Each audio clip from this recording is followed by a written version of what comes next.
سب سے پہلے تو آج جو ہم یہاں پیش ہوئے ہیں یہ عمران خان صاحب کے وقت میں انسداد دہشت گردی کا مقدمہ ہم پہ درج کرایا گیا، تو ہم آج بھی ان مقدموں میں پیش ہو رہے ہیں جو عمران خان صاحب کی دین ہے۔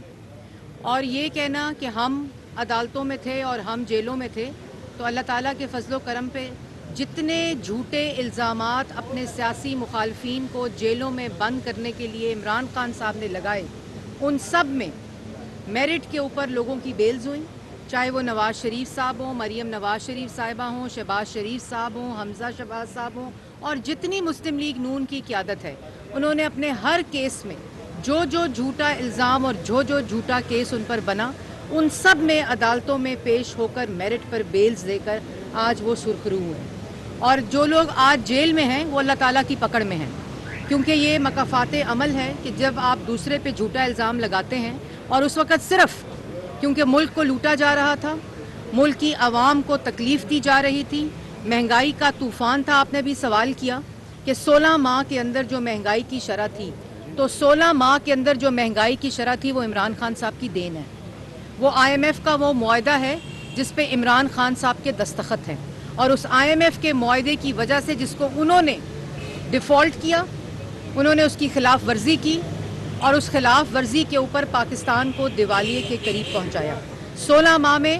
شہباز شریف نے ملک کو ڈیفالٹ ہونے سے بچایا، شری لنکا بننے سے بچایا، جہاں نہ دوائی ملتی، نہ پیٹرول ملتا، نہ کسی قسم کے کھانے پینے کی اشیاء ملتی،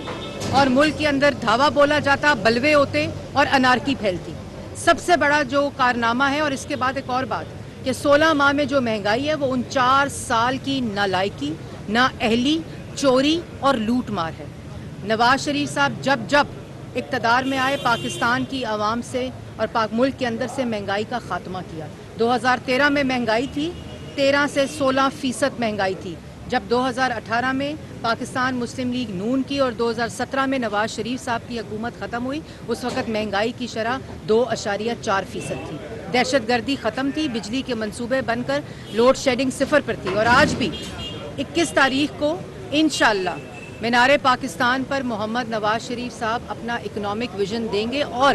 خالی مسلم لیگ نون کے لیے نہیں، آج پاکستان کا ہر شہری، پاکستان کی عوام وہ راہ تک رہی ہے جس نے ہمیشہ پاکستان کی عوام سے مہنگائی کا خاتمہ کیا، میاں نواز شریف جس نے ہمیشہ پاکستان کے نوجوان کو روزگار دیا۔ اور ابھی جاوید لطیف صاحب یہ بات کر رہے تھے کہ شاید 15 سے 16 سال کے بچے کو نہیں پتا کہ نواز شریف کون ہے، لیکن 15 سے 16 سال کے بچے کو پتا ہے کہ لوڈ شیڈنگ اس ملک میں صرف نواز شریف نے ختم کی۔ نوجوان کو یہ پتا ہے کہ 65 لاکھ لوگوں کو روزگار نواز شریف نے دیا تھا۔ لوگوں کو یہ پتا ہے کہ 14,000 میگا واٹ بجلی نواز شریف نے دی تھی، اور لوگوں کو یہ بھی پتا ہے کہ اگر کسی کے پاس معاشی پلان ہے جس سے پاکستان کی عوام کے پیٹ بھر سکے، مہنگائی ختم ہو سکے، روزگار مل سکے، امن واپس آ سکے، وہ نسخہ صرف اور صرف نواز شریف صاحب کے پاس ہے۔ یہ ہمارے مخالفین کو بھی پتا ہے۔ اس لیے آج وہ لوگ جو کہتے ہیں کہ 21 تاریخ کو نواز شریف صاحب نہیں آ رہے، پہلے تو ان کو یہ کہنے کی ضرورت کیوں پڑتی ہے؟ ان کو یہ کہنے کی ضرورت اس لیے پڑتی ہے کہ ان کو بھی یہ پتا ہے کہ اس ملک کے لیے اس وقت اس ملک کو نواز شریف کی ضرورت ہے۔ نواز شریف کو چوتھی دفعہ وزیر اعظم بننے کی ضرورت نہیں ہے۔ انہوں نے یہ ایوان، یہ اقتدار پاکستان کی عوام کے ووٹ کی طاقت سے 3 دفعہ ملک کے منتخب وزیر اعظم تھے۔ کبھی RTS کو بٹھا کر ملک پر مسلط نہیں ہوئے تھے، کبھی سلیکٹ ہو کر ملک پر مسلط نہیں ہوئے تھے، اور یہی وہ وجہ ہے کہ یہ جو 2، 4، 3 کوئی ویلاگ کر رہا ہے، کوئی وہ سستی دکانیں لگی ہوئی ہیں، وہ صرف اس لیے لگی ہوئی ہیں کہ ان لوگوں کو خوف ہے۔ اور یہ بھی میں آپ کو بتانا چاہتی ہوں کہ انشاءاللہ 21 تاریخ کو محمد نواز شریف صاحب آئیں گے، اور پھر سے اس ملک میں مہنگائی ختم کی تھی، پھر سے کریں گے۔ اس ملک کے اندر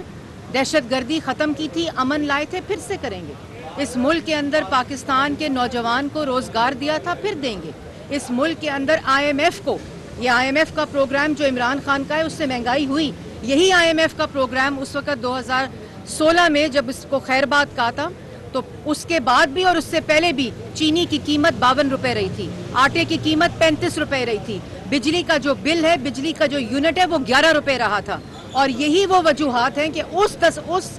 معاہدے پہ دستخط ہوئے جس کی وجہ سے عمران خان صاحب کی دور میں یہ تمام مہنگائی ہوئی، اور پھر ملک کو جانے سے پہلے کہ ان کو پتا تھا کہ میرا اقتدار جا رہا ہے، اور ملک کے ساتھ دشمنی کی. اور یہی وجوہات ہیں جس کو ہم نے معاشی استحکام, معیشت کی ڈائریکشن اور ملک کے اندر پولیٹیکل سٹیبلٹی, 9 مئی کو اس ملک کے اوپر, ریاستی اداروں کے اوپر,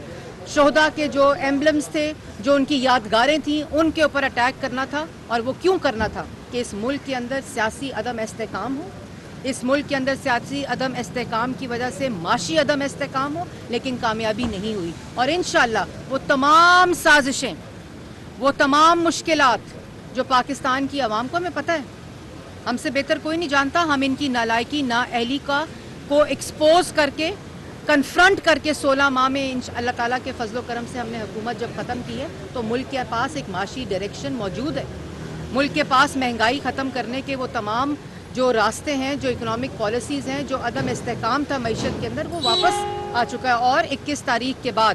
دوبارہ ملک ترقی کرے گا, دوبارہ بجلی کے بل سستے ہوں گے, دوبارہ مہنگائی کم ہوگی, نوجوان کو روزگار ملے گا. اور صرف اور صرف پاکستان کی عوام جانتی ہے کہ یہ کام صرف نواز شریف صاحب کے ہاتھوں ہو سکتا ہے, کیونکہ جس کی نیت, جس کے اندر قابلیت پاکستان کی عوام کو ریلیف دینا ہو, تو صرف اور صرف اسی کو اللہ تعالیٰ یہ موقع بھی دیتا ہے اور انشاءاللہ دے گا.